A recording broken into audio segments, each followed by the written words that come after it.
नमस्कार बच्चों, मैं आज सिद्धि हिंदी विद्यालय में आपका और अभिभावक का स्वागत करता हूं। आज मैं लेसन 1 का जो अपना सूचकांक है उसका उपयोग किस तरह से होता है इसके बारे में समझाने जा रहा हूं, तो आप अच्छी तरह से समझने की कोशिश करना। इसका उपयोग वर्तमान परिस्थिति का युग में विविध क्षेत्रों में होते हैं, जैसे कि अधिक आर्थिक, राजनीतिक, सामाजिक या औद्योगिक प्रवृत्ति के में होने वाले परिवर्तनों को के अध्ययन करने सूचकांक देश की आर्थिक विकास की योजनाओं में महत्वपूर्ण मार्गदर्शन देने का कार्य करता है। सबसे पहले मैं बता रहा हूँ कि ये जो सूचकांक का उपयोग है, ये सूचकांक का उपयोग बहुत इम्पोर्टेंट है और एग्जाम में आते हैं। इस लेसन में से ये सवाल हर साल आते हैं, इसलिए मैं जितना भी समझाऊंगा उसका समझकर प्रश्नों का याद कर लेना। पहला उपयोग किस में आता है ये मैं समझाना है। पहला उपयोग व्यापारी परिस्थिति के उपयोग, धंधा और व्यापारी की आर्थिक प्रवृत्तियों की सामान्य परिस्थिति अध्ययन करने में इसका उपयोग होता है। दूसरा उपयोग थोक मूल्य का सूचकांक। इसमें इस विधि में देश के सामान्य मूल्य सतह में होने वाले परिवर्तन को मापता है। सरकार उत्पादकों तथा व्यापारियों को नीति विषयक निर्णयों जैसे कि अर्थतंत्र में वस्तु की मांग व पूर्ति, भविष्य के मूल्य सतह में परिवर्तनों का अध्ययन तथा भविष्य की योजना हेतु उपयोगी सिद्ध होता है। भारतीय रिजर्व बैंक द्वारा मुद्रास्फीति को नियंत्रण रखने में उपयोगी है। अभी इसमें ये जो सूत्र मैं समझाने जा रहा हूँ, इस सूत्र को भी याद रखना। मुद्रास्फीति का दर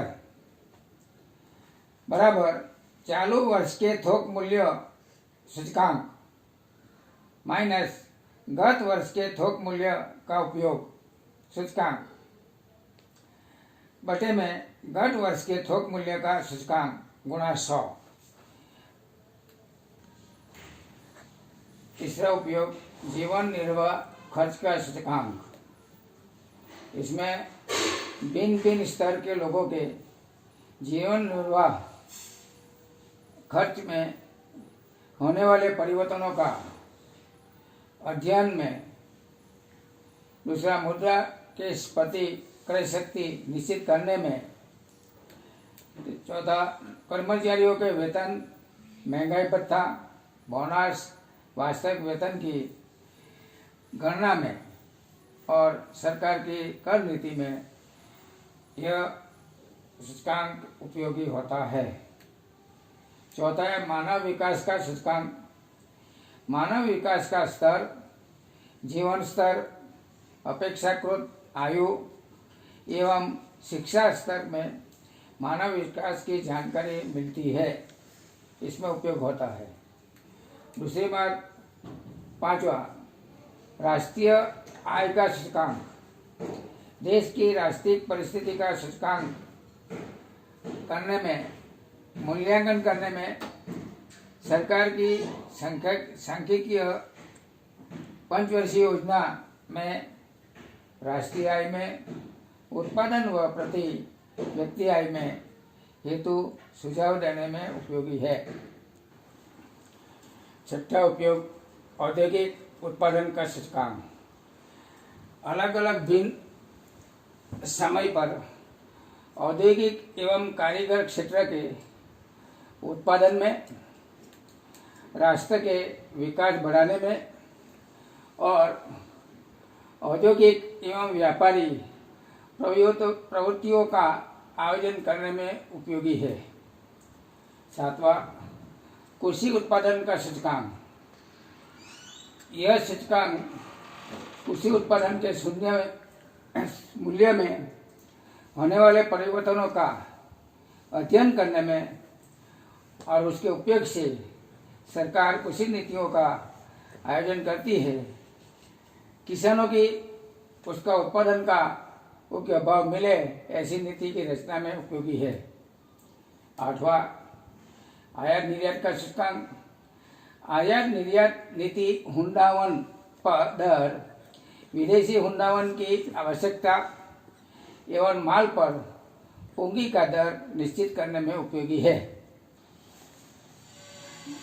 9वां, धंधे व्यवसाय का सूचकांक। देश में प्रवर्तमान रोजगारी बेरोजगारी के संबंध में जानकारी देता है तथा बेरोजगारी के प्रश्नों को समझकर मानव शक्ति का आयोजन किया जाता है, इसमें उपयोग आता है। 10वां, पूंजी विनियोग का सूचकांक। शेयर स्टॉक, डिबेंचर, सरकारी प्रतिभूमि इत्यादि के रूप मूल्य में होने वाली कमी वृद्धि की पूंजी विनियोग का अध्ययन करने में काम में आता है। 11वां, कच्चे माल का सूचकांक। व्यापारियों, उद्योगपतियों, अर्थशास्त्रियों को उत्पादन बिक्री नीति नियमों में आवश्यक मार्गदर्शन प्राप्त करता है।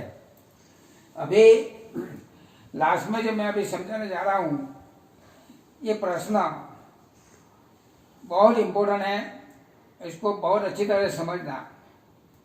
जिस प्रकार बैरोमीटर मौसम के हवा के दबाव, आंधी और वर्षा में उपयोगी है, उसी तरह देश की आर्थिक प्रवृत्तियाँ, व्यापारिक, सामाजिक परिवर्तनों को नापने के साधन है। इसलिए सूचकांक को देश के अर्थतंत्र का बैरोमीटर कहते हैं। खास प्रश्न ध्यान से इसको याद कर लेना। सूचकांक के लक्षण। पहला है, सूचकांक एक सापेक्ष माप होने से वह इकाई मुक्त होता है। दूसरा लक्षण, भिन्न भिन्न चल राशि मूल्य में होने वाले परिवर्तन को सूचकांक का तुलना किया जा सकता है। प्रतिशतता परिवर्तन प्रदर्शित करता एवं सापेक्ष माप है। चौथा, सूचकांक एक विशिष्ट औसत है, अतः औसत के सभी लक्षणों का धारण करता है। और लास्ट में 5वां, जो भिन्न भिन्न समय की परिस्थितियों के अनुपात द्वारा मानक यानी प्रमाणित आधार समय के साथ तुलना की जाती है।